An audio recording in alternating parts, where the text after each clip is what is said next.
Pride and Prejudice by Jane Austen. Chapter 49.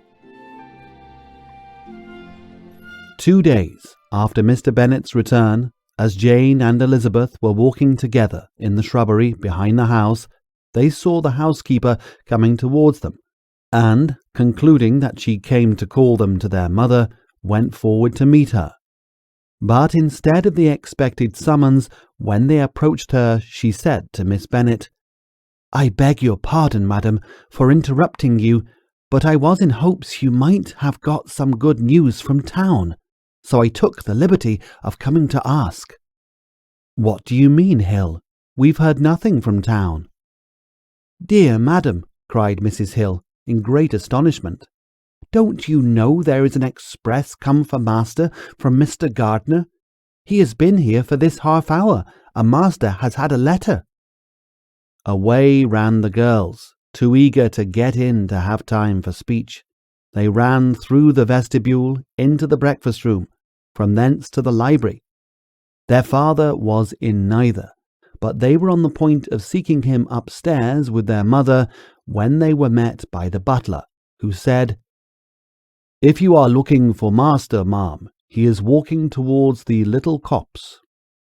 Upon this information, they instantly passed through the hall once more, and ran across the lawn after their father, who was deliberately pursuing his way towards a small wood on one side of the paddock. Jane, who was not so light nor so much in the habit of running as Elizabeth, soon lagged behind, while her sister, panting for breath, came up with him, and eagerly cried out, "Oh, papa, what news? What news? Have you heard from my uncle?" "Yes, I have had a letter from him by express."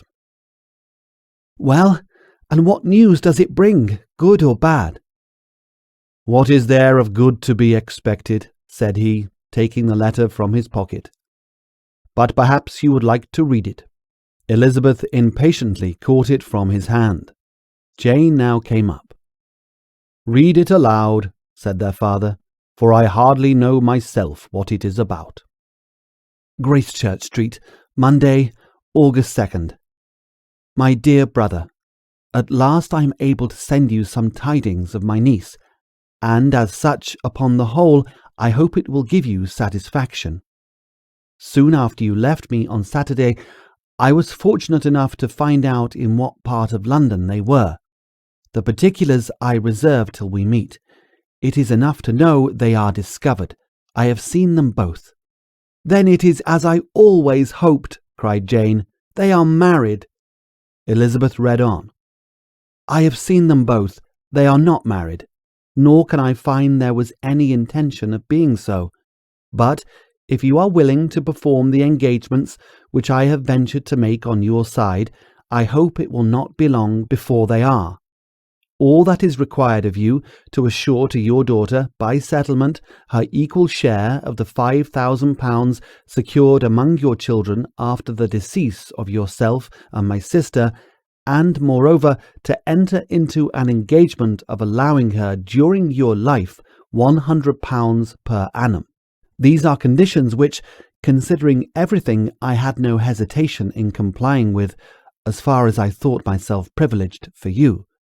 I shall send this by express, that no time may be lost in bringing me your answer. You will easily comprehend from these particulars that Mr. Wickham's circumstances are not so hopeless as they are generally believed to be.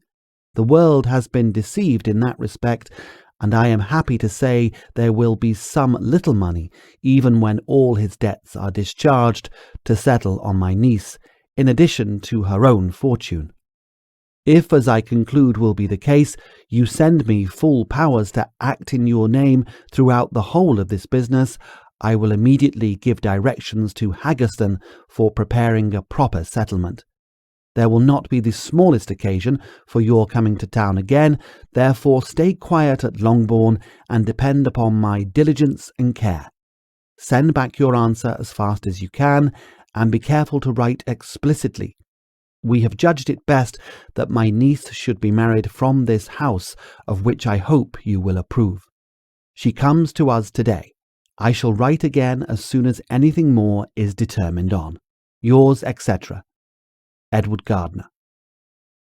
"Is it possible?" cried Elizabeth, when she had finished. "Can it be possible that he will marry her?" "Wickham is not so undeserving, then, as we thought him," said her sister. "My dear father, I congratulate you." "And you have answered the letter?" cried Elizabeth. "No, but it must be done soon." Most earnestly did she then entreat him to lose no more time before he wrote. "Oh, my dear father," she cried, "come back and write immediately. Consider how important every moment is in such a case." "Let me write for you," said Jane, "if you dislike the trouble yourself." "I dislike it very much," he replied, "but it must be done." And so saying, he turned back with them and walked towards the house. "And may I ask," said Elizabeth, "but the terms, I suppose, must be complied with." "Complied with? I am only ashamed of his asking so little." "And they must marry. Yet he is such a man." "Yes, yes, they must marry. There is nothing else to be done. But there are two things that I want very much to know. One is, how much money your uncle has laid down to bring it about, and the other, how am I ever to pay him?" "Money? My uncle!" cried Jane. "What do you mean, sir?" "I mean that no man in his senses would marry Lydia on so slight a temptation as 100 a year during my life and 50 after I'm gone." "That is very true," said Elizabeth, "though it had not occurred to me before. His debts to be discharged, and something still to remain. Oh, it must be my uncle's doing. Generous, good man. I'm afraid he has distressed himself. A small sum could not do all this." "No," said her father, "Wickham's a fool if he takes her with a farthing less than £10,000. I should be so sorry to think so ill of him in the very beginning of our relationship." £10,000! Heaven forbid! How is such a sum to be repaid?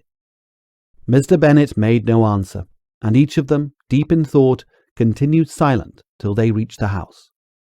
Their father then went on to the library to write, and the girls walked into the breakfast room. "And they are really to be married," cried Elizabeth, as soon as they were by themselves. "How strange is this! And for this we are to be thankful, that they should marry, small as is their chance of happiness, and wretched as is his character, we are forced to rejoice. Oh, Lydia!" "I comfort myself with thinking," replied Jane, "that he certainly would not marry Lydia if he had not a real regard for her. Though our kind uncle has done something towards clearing him, I cannot believe that £10,000 or anything like it has been advanced. He has children of his own, and may have more. How could he spare half £10,000? "If he were ever able to learn what Wickham's debts have been," said Elizabeth, "and how much is settled on his side on our sister, we shall exactly know what Mr. Gardner has done for them, because Wickham has not a sixpence of his own. The kindness of my uncle and aunt can never be requited. Their taking her home and affording her their personal protection and countenance is such a sacrifice to her advantage as years of gratitude cannot enough acknowledge. By this time she is actually with them. If such goodness does not make her miserable now, she will never deserve to be happy. What a meeting for her when she first sees my aunt!" "We must endeavour to forget all that has passed on either side," said Jane. "I hope and trust they will yet be happy.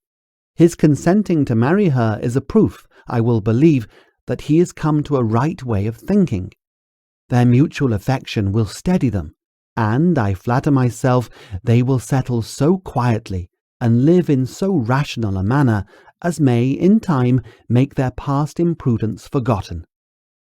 "Their conduct has been such," replied Elizabeth, "as neither you, nor I, nor anybody can ever forget.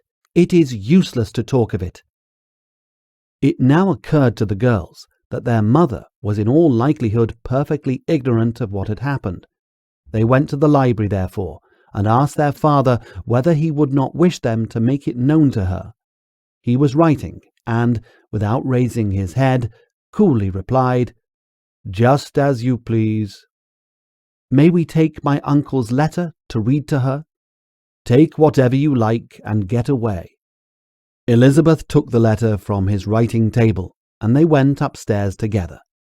Mary and Kitty were both with Mrs. Bennet. One communication would, therefore, do for all. After a slight preparation for good news, the letter was read aloud. Mrs. Bennet could hardly contain herself. As soon as Jane had read Mr. Gardiner's hope of Lydia being soon married, her joy burst forth, and every following sentence added to its exuberance. She was now in an irritation as violent from delight as she had ever been fidgety from alarm and vexation. To know that her daughter would be married was enough. She was disturbed by no fear for her felicity, nor humbled by any remembrance of her misconduct. "My dear, dear Lydia," she cried, "this is delightful indeed. She will be married. I shall see her again. She will be married at 16. My good, kind brother. I knew how it would be. I knew he would manage everything. How I long to see her, and to see dear Wickham too. But the clothes, the wedding clothes, I will write to my sister Gardiner about them directly. Lizzie, my dear, run down to your father and ask him how much he will give her. Stay, I will go myself. Ring the bell, Kitty, for Hill. I will put on my things in a moment. My dear, dear Lydia, how merry we shall be together when we meet." Her eldest daughters endeavoured to give some relief to the violence of these transports, by leading her thoughts to the obligations which Mr. Gardiner's behaviour laid them all under. "For we must attribute this happy conclusion," she added, "in a great measure to his kindness. We are persuaded that he has pledged himself to assist Mr. Wickham with money." "Well," cried her mother, "it is all very right. Who should do it but her own uncle? If he had not a family of his own, I and my children must have had all his money, you know, and it is the first time we have ever had anything from him, except a few presents. Well, I am so happy. In a short time I shall have a daughter married. Mrs. Wickham, how well it sounds! And she was only 16 last June. My dear Jane, I'm in such a flutter that I am sure I can't write, so I will dictate and you write for me. We will settle with your father about the money afterwards, but the things should be ordered immediately." She was then proceeding to all the particulars of calico, muslin, and cambric, and would shortly have dictated some very plentiful orders, had not Jane, though with some difficulty, persuaded her to wait till her father was at leisure to be consulted. One day's delay, she observed, would be of small importance, and her mother was too happy to be quite so obstinate as usual. Other schemes, too, came into her head. "I will go to Meryton," said she, "as soon as I am dressed, and tell the good news to my sister Phillips. And as I come back, I can call on Lady Lucas and Mrs. Long. Kitty, run down and order the carriage. An airing would do me a great deal of good, I am sure. Girls, can I do anything for you in Meryton? Oh, here comes Hill. My dear Hill, have you heard the good news? Miss Lydia is going to be married, and you shall all have a bowl of punch to make merry at her wedding." Mrs. Hill began instantly to express her joy. Elizabeth received her congratulations amongst the rest, and then, sick of this folly, took refuge in her own room that she might think with freedom. Poor Lydia's situation must, at best, be bad enough, but that it was no worse she had need to be thankful. She felt it so, and though, in looking forward, neither rational happiness nor worldly prosperity could be justly expected for her sister, in looking back to what they had feared only 2 hours ago, she felt all the advantages of what they had gained.